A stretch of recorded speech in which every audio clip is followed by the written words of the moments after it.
Hi guys, Legendary Deck here. Welcome back to Genshin Impact. It's been a long time since I've gone back to the reside. Children, come. You've arrived at just the right moment. I've been looking for you. Oh, what is it, Granny? Need any help? Oh, no. You've done so much for Lea Harbor already. I could hardly ask for more. In fact, my old friends and I have been putting our heads together to think of what sort of gift we might give you in return. A gift? For Paimon? I only did as I should. Oh, child, you are so very modest. Uncommonly so, even. But you mustn't decline this gift. I simply won't allow it. When you traversed my old teapot in search of the cleansing bell, I heard your little friend mention that you often camp out in the wilds. That simply won't do. Especially since I imagine you still have a very long journey ahead of you. Fortunately, I have not yet grown so old as to see my subspace creation abilities atrophy. What's the subspace creation? Oh, did my friends never mention that to you? Well then, it is a blessing we old folks once received from Rex Lapis, part of our illumination, if you will. I will not go into too much detail, but subspace creation is the ability to create a small, autonomous pocket world. The teapot that you entered previously was a little trinket created using that ability. A trinket, you say? So, in the eyes of an adeptus, creating a magic teapot world is just child's play, huh? Oh, indeed, the teapot is nothing to boast of. One such as myself must depart from this realm to create a world of one's own. Rex Lapis, on the other hand, moved mountains and seas. That is what one might call an exercise of true power. But that's enough nostalgia for now. The gift that I have prepared for you just requires a few final materials to add the finishing touch. What are the missing materials? That's right! Finding stuff's what we're good at, after all. Oh, settle down now, children. There's no need for you to go running hither and thither. I have already found a fleet-footed youngster to prepare what I need. What's more, I doubt that you would know how to find the materials I am searching for. Some of them are very rare indeed these days. And what are those, if I might ask? Well, for starters, I require some shimmer soil from the banks of Dihua Marsh. Back in the day, it could only be found where the glaze lilies thrived most profusely. You would have to dig downward, following the roots of the glaze lilies, and if you were lucky enough, you just might find a small patch of shimmer soil there. But almost no one has been able to find shimmer soil in this manner since Dihua Marsh came to be the way it is today. Even more difficult to find is smaragdus jadeite, which must be chiseled from the rock of the chasm. Or so it used to be. Ever since the Blackcliff Forge opened for business, they've slowly but surely stripped the mines all but completely bare of it.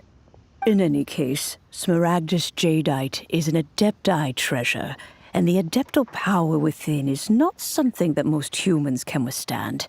Extended contact with it is, in fact, harmful to humans. Goodness knows if that child will succeed in finding these items. Who's this child? Well, since you're an adeptus, Granny, the person you asked for help, they must be an adeptus too, right? Yes. I suppose she does count as an adeptus. She counts? so many Adepti in Liyue Harbor. We seem to bump into them all the time. It feels like even when you go out to eat, you could be sitting next to an Adeptus and never even know it. Oh, maybe so. Who can say? A fair few of my old friends are rather fond of mundane mortal life, after all. I'm back, Granny. Oh, I don't believe we've met. Ah, allow me to do the honors. This child here is Yen Fei. She's the one helping run some errands for me. Yen Fei, I believe you've already heard of the traveler and her traveling companion. Of course, who hasn't? Much has been written about you in the Millilith's records. You became one of Liyue's most wanted after the Millilith marked you as a suspect following the incident at the Rite of Dissension. After which, you fought off the Millilith at Julian Karst and made contact with the Fatui. Before finally defeating an ancient god together with Granny and her associates, and subsequently being cleared of any and all suspicion by the Chiseng. What a shame. A shame. A shame that we didn't meet sooner. If we had, well, I can't say that I would have been able to clear you of suspicion immediately, but it certainly would have been less, embarrassing for you. Allow me to introduce myself once more. I'm Yenfei, a legal advisor. Got a legal problem? You can come right to me. Oh, yes, here's my business card. You'll find it has my contact details and office address. Keep it handy. If you have an urgent issue, just leave me a note at this address. Oh, and I almost forgot to mention, I offer a very generous discount for first-time customers. All right, Yenfei, all right. Let's get to the business at hand. I do not think these two are in any dire need of legal assistance at the moment. You'll have to excuse Yenfei. She's always been like this, ever the talkative one when it comes to her own affairs. Are you really an Adeptus? Paimon was gonna ask the same question. You seem really different from the ones we've met before. An Adeptus? I guess, kinda.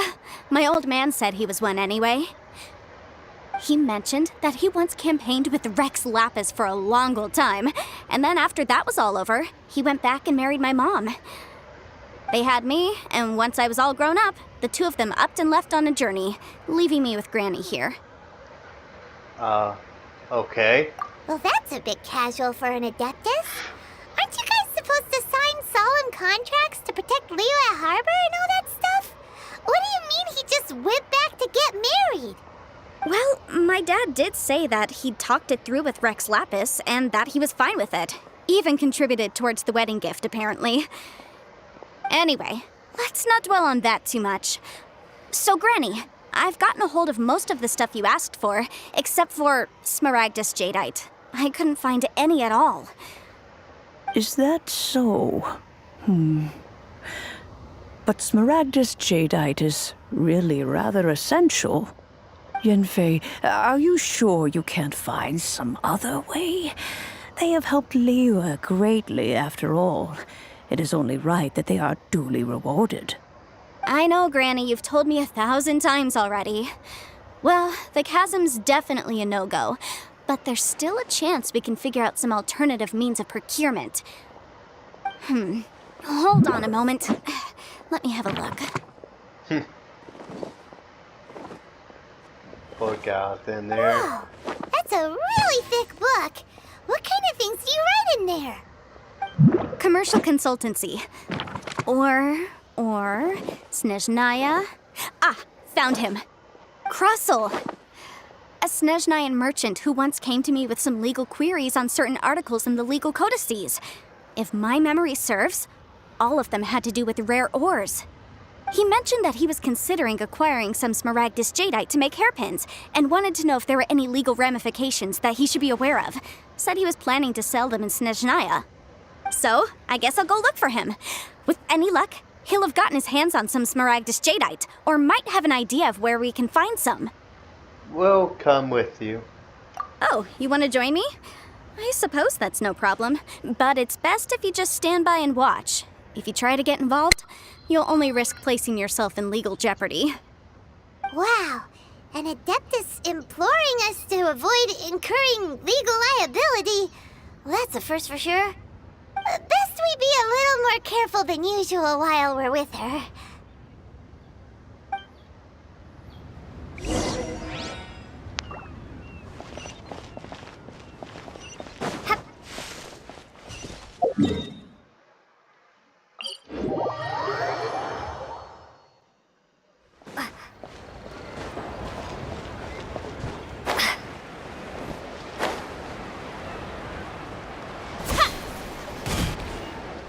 Split the bamboo in the morning, dry it till night.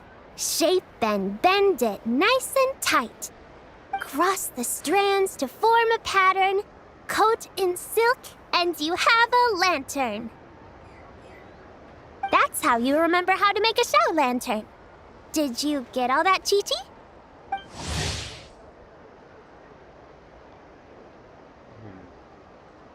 Morning, split bamboo, traveler. Then get silk, make paimon. What? No, that doesn't even rhyme. Look, it's them. Hey, Yao Yao! Hey, Chi-Chi! Whoa, Traveler! Paimon, you're here! Happy Lantern Rites! Oh, I think I went to one off quest. Oh well, I'll just get this over with. What you up to? Happy- I'm teaching Chi-Chi to make show lanterns. It's a real test of finger dexterity, so it'll help keep her nice and loose.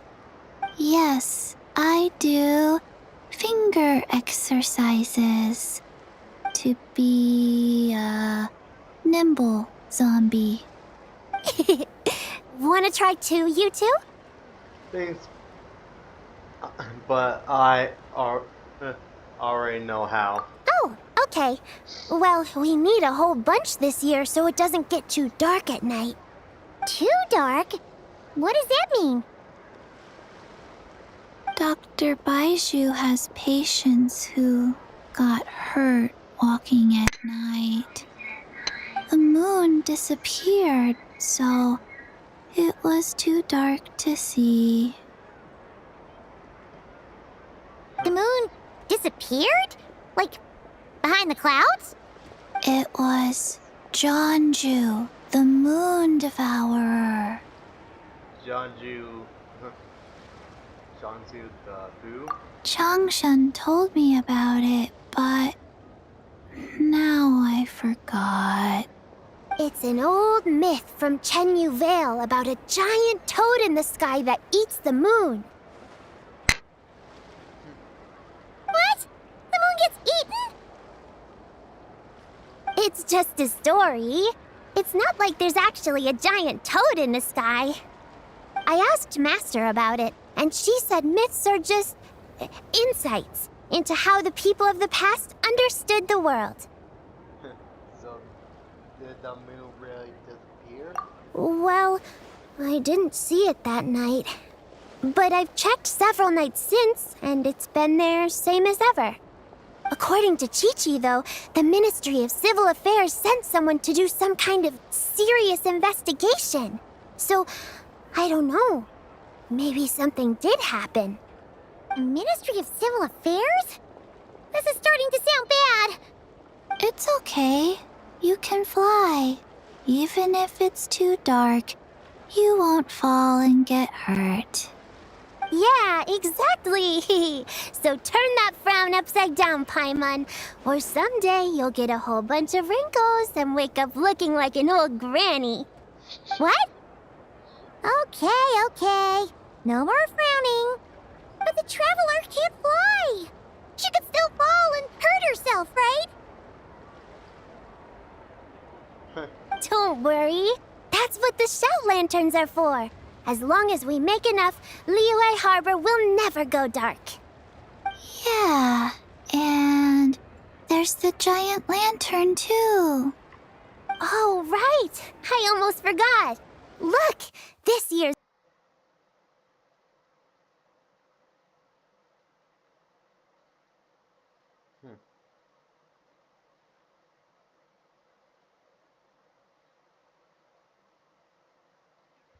Grand Lantern commemorates the Adeptus who guards the moon. With her watching over it, the moon will be safe for sure. A white horse? Wait, so that's the White Horse Adeptus? Yeah, legend has it she used to live on the moon. So if it were ever in danger, I'm sure she wouldn't just stand by and watch. Huh, we've heard of the White Horse Adeptus before, but we never heard the part about her living on the moon. Probably because it's a folk legend from Chenyu Vale, so not a lot of people know about it. But recently, some ancient artifacts were unearthed in Liyue, and the archaeological team even found evidence of ancient people worshipping an Adeptus who lived in a palace on the moon. It's kind of like how we write wishes on Shao lanterns and release them during Lantern Rite. The White Horse Adeptus would descend from the moon in her jade carriage and grant people's wishes. Ooh, when did that happen? She sounds different from the other Adepti in Liyue. It must have been a super long time ago, 'cause even Master barely knows anything about this Adeptus. So Metaping has never met the White Horse Adeptus either? Nope. Kinda unbelievable, right? Yanfei said the White Horse Adeptus might even be a made-up legend, just like Janju the Moon Devourer. Yeah, a made-up horse and a made-up toad. You're mistaken, children. The White Horse Adeptus really does exist. Oh, Mr. Liu from the Baiju Guest House. But how do you know that for sure? Have you ever wondered how the guest house got its name, Yao Yao?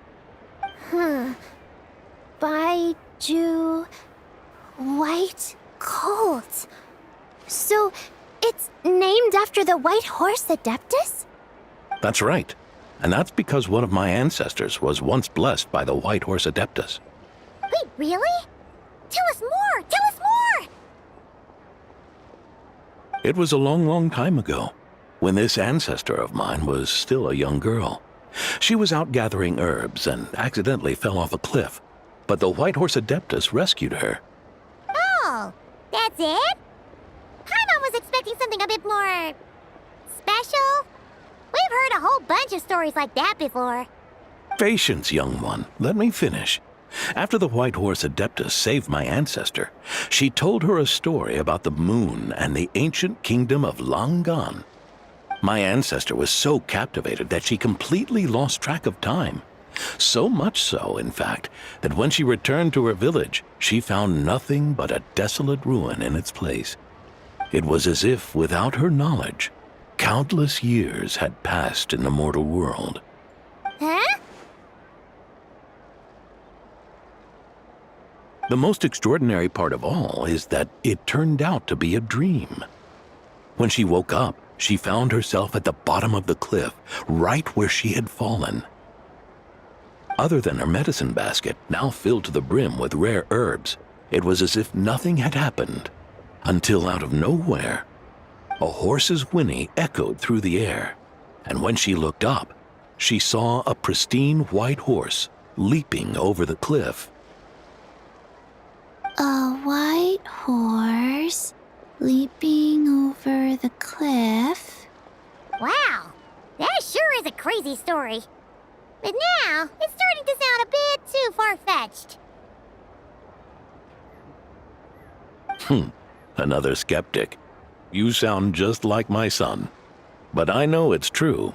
Ancestral records don't lie. Wait, so your son doesn't believe it happened? Don't get me started. Not believing is one thing, but he even wants to change the name of our guest house. It's a disgrace, I tell you, a disgrace.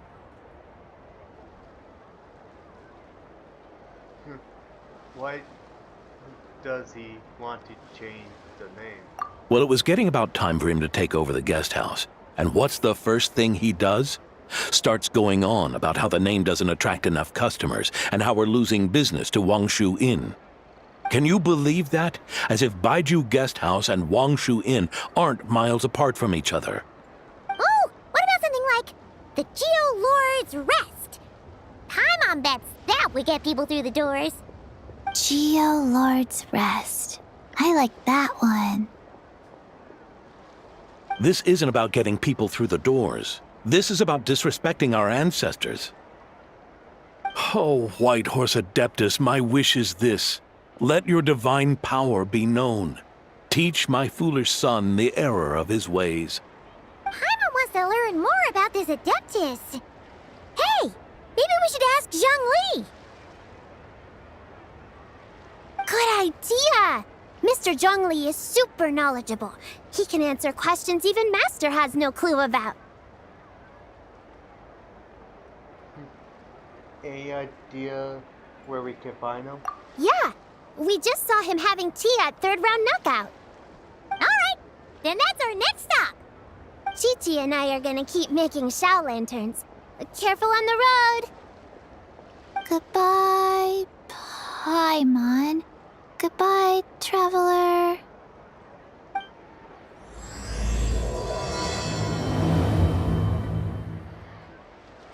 Alright, damn right, meant to get into that one.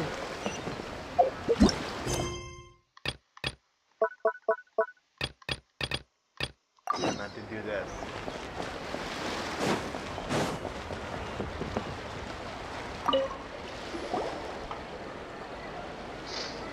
Hello, Mr. Crossell. How's business been? Oh, good, very good. All thanks to your advice, Miss Yanfei.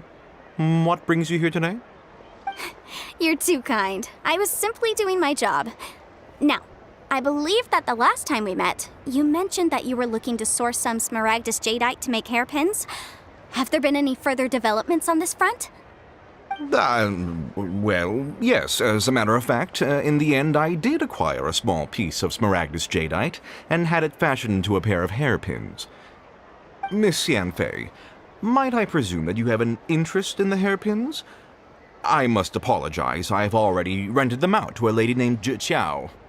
If you'd like to inspect them, you may have to wait quite some time. Wait, isn't Smaragdus jadeite really rare? Aren't you worried about the hairpins getting damaged or lost while they're being rented out? No, I'm not worried in the slightest, because I signed a contract with Miss Zhi Qiao before renting them to her. The contract makes it quite clear that if she loses or damages the item in question, she must compensate me for its full original value. In return, I included a clause that guarantees the Smaragdus jadeite is genuine, with a penalty of 10 times the item's value payable by me to Miss Zhi Qiao in the event that it is shown to be a fake. No, and big. Get these here. Guaranteed genuine, with 10 times the value payable if this claim is shown to be false. Yes, these terms are very clear indeed. Of course. This way, both the client and I have the assurance we need. To ensure fairness, each of us has retained an original copy of the contract. In that case, might you know where Miss Chow lives? We'd like to pay her a visit and have a look at the hairpins. Oh, of course. She wrote her address down when we signed our contract. Here, I'll mark it on your map for you. Thanks a lot, Mr. Crossell. We'll be off now.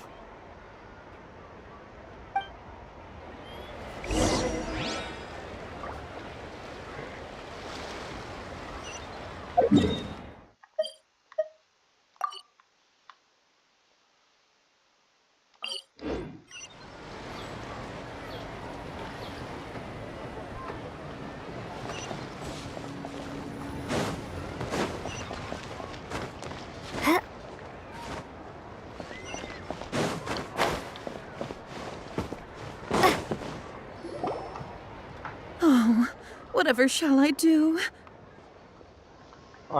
Excuse me, are you Jacquel? Yes, that's me. Is there something I can help you with? How do you do, Monsieur Chow? We understand from Mr. Crossell that you recently rented a pair of hairpins from him. My associates and I are very interested in them. Would you mind letting us take a look at them? The hairpins? I can't lend them to you right now. I've lost them. I don't know how it could have happened. I always kept them right by my side, and I hadn't even worn them yet. I spent so much money on them. If I have to pay their original value, there's no way I could come up with that amount of money on such short notice.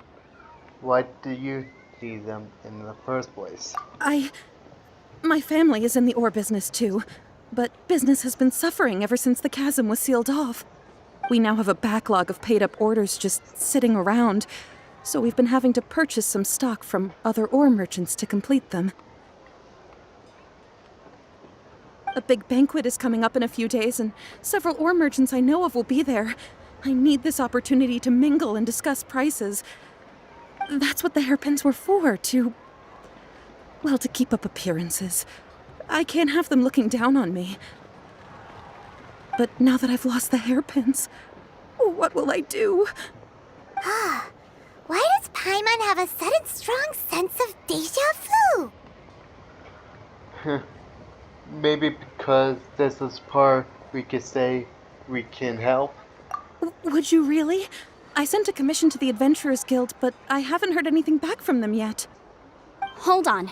Don't run off looking for the hairpins just yet. Miss Chow, would you let me have a look at the rental contract you signed? Huh? Well, I mean, sure, I have it right here. Here you are. Let me see.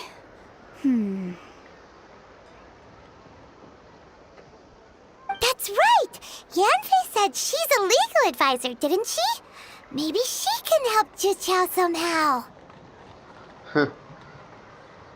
That would be a little unfair to Quasi. True. Though surely there must be a win-win solution. Right. I finished reading the contract. The terms are very clear, and they do indeed stipulate that you must pay Mr. Crossell the original value of the hairpins as compensation for the loss. Furthermore, the contract also expressly states that the amount of compensation must take current market prices into account. And given the rarity of Smaragdus jadeite, I fear that the final amount of compensation may end up being significantly higher as a result. Even higher? Oh, no. Uh-oh. Juqiao looks like she's about to faint. However, all of this is assuming that it is indeed genuine Smaragdus jadeite that was inlaid into the hairpins. Did you really have to pause before saying that part? Anyway, the hairpins are lost, so how exactly would we be able to find out if the jadeite is genuine or not? Whichever way you look at it, we've got to start by finding those hairpins.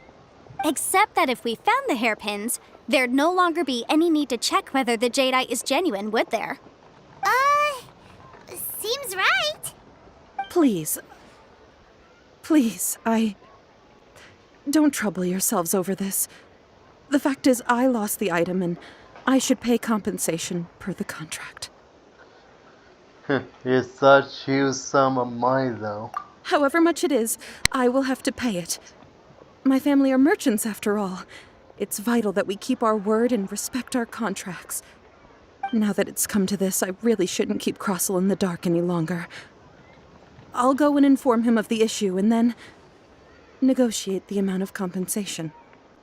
Yes, legally speaking, it seems this is the most sensible course of action. But before that, I have some questions about the hairpins. So hold on a moment, Mr. Chow. When you first touched the hairpins, what did you feel? What did I feel? Well, I remember that the gemstones set into the pins were perfectly smooth to the touch, like the finest quality jade. My family has seen much jade pass through its hands in the past, so I am quite certain of my judgment in this matter. Smooth to the touch, finest quality jade. Is something the matter? No, it's nothing. I just need to re-examine a few things. Let's head over to Mr. Crossell's.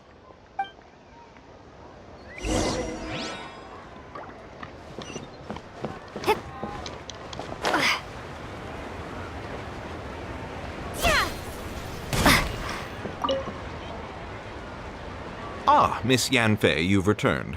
With Miss Juqiao in tow, too, I see. How are the hairpins? I trust you're quite satisfied with them? About that. Oh. You lost them? Are you serious? Do you have any idea how expensive they were? I'm sorry. I'm sorry. Truly, I am. I'll pay the compensation as per our contract. Every last mora. Mora? Do you have any idea what I had to go through to get my hands on that Smaragdus jadeite? I just don't... Forget it. Talking won't bring them back. Since Miss Yanfei is here, I suppose we can just have her estimate the amount that needs to be paid. No problem. But before I can give an official estimate, I'll need to do a little market research. Ah, yes, and if I may just confirm again, it was in fact genuine Smaragdus jadeite inlaid into the hairpins, correct? Of course. Genuine article guaranteed, or I pay back 10 times the value. All right, understood. I'll conduct some market research, and once I'm back, I'll provide an official assessment of the sum owed by Mr. Chow in compensation. Please wait here, Mr. Crossell. Thank you very much.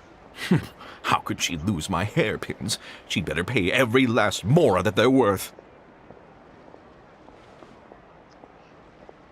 Naturally, we'll come back and buy her when things... Looks like I'll have to find some way to raise that money.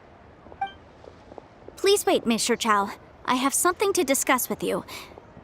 It's not convenient to speak here, so let's find somewhere that we can sit and talk in more detail.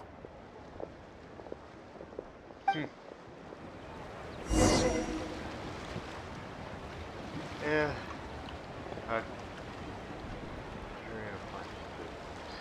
Oh well, I'm gonna have to wrap this up. If you enjoyed the video, hit that like and subscribe. See you guys in the next video. Bye.